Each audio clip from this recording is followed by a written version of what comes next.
देश के जितने भी इजराइल समर्थक हैं और इजराइल जाकर लड़ने मरने को तैयार हैं, उनके लिए ये खबर बेहद खास है। आप सब इजराइल का समर्थन सिर्फ इसलिए कर रहे थे क्योंकि प्रधानमंत्री मोदी ने इजराइल का समर्थन किया है।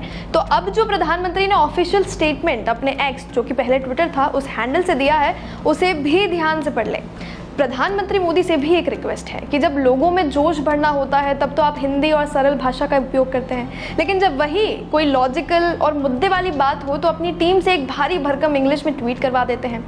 इससे नुकसान ये होता है कि आपके भक्त आपकी बात ध्यान से समझ नहीं पाते हैं। खैर, हम जैसे न्यूज़ चैनल्स का यही काम है कि कॉम्प्लिकेटेड भाषा में आई हुई डिटेल्स आपको आसान भाषा में समझा दें।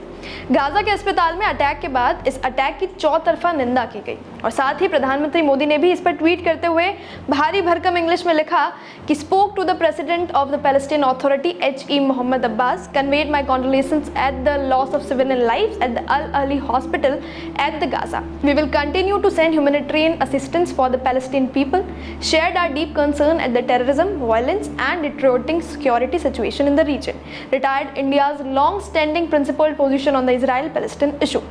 अब इसका हिंदी और सरल ट्रांसलेशन ये है कि इजराइल और गाजा के बीच जारी युद्ध को लेकर भारत अपने रुख पर कायम है। प्रधानमंत्री नरेंद्र मोदी ने गुरुवार को फिलिस्तीन के राष्ट्रपति से फोन पर बात कर दुख भी प्रकट किया है। प्रधानमंत्री नरेंद्र मोदी ने एक्स पर इसे पोस्ट भी किया है, जो कि हमने आपको सुनाया है। प्रधानमंत्री ने लिखा है कि फिलिस्तीनी अब्बास से बात की है, गाजा के अल अली हॉस्पिटल में नागरिकों की मृत्यु पर अपनी संवेदना व्यक्त की है। हम फिलिस्तीनी लोगों के लिए मानवीय सहायता भेजना जारी रखेंगे।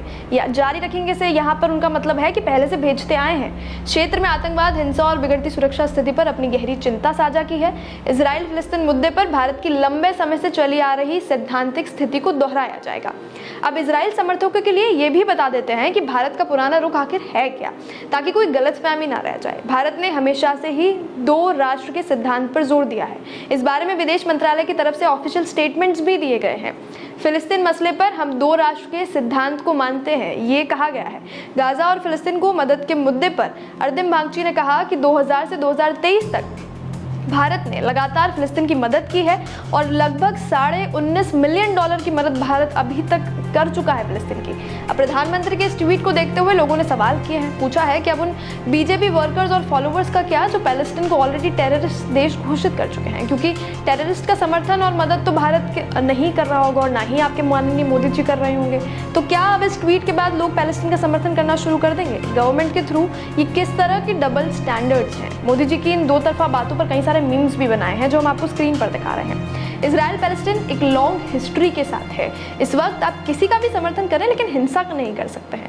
इजराइल और फिलिस्तीनी संगठन हमास के बीच जंग का आज 13वां दिन है। गाजा पट्टी में चल रही जंग का असर भारत की राजनीति पर भी साफ दिख रहा है। राष्ट्रवादी कांग्रेस पार्टी, जो एनसीपी है, उनके प्रमुख शरद पवार के फिलिस्तीनी को लेकर दिए गए बयान के बाद देवेंद्र फडणवीस और असम के मुख्यमंत्री हेमंता बिस्वा शर्मा ने पवार के खिलाफ भी मोर्चा खोल दिया है। फडणवीस ने पवार से तुष्टीकरण की राजनीति न करने की अपील की है और एनसीपी प्रमुख शरद पवार ने जंग पर हैरानी जाहिर करते हुए कहा है कि इंदिरा गांधी से लेकर अटल बिहारी वाजपेयी तक देखें तो भारत की भूमिका हमेशा फिलिस्तीन के साथ रही है, लेकिन पीएम मोदी इजराइल के साथ हैं। पवार ने कहा कि भारत आसपास के देशों को नजरअंदाज नहीं कर सकता है।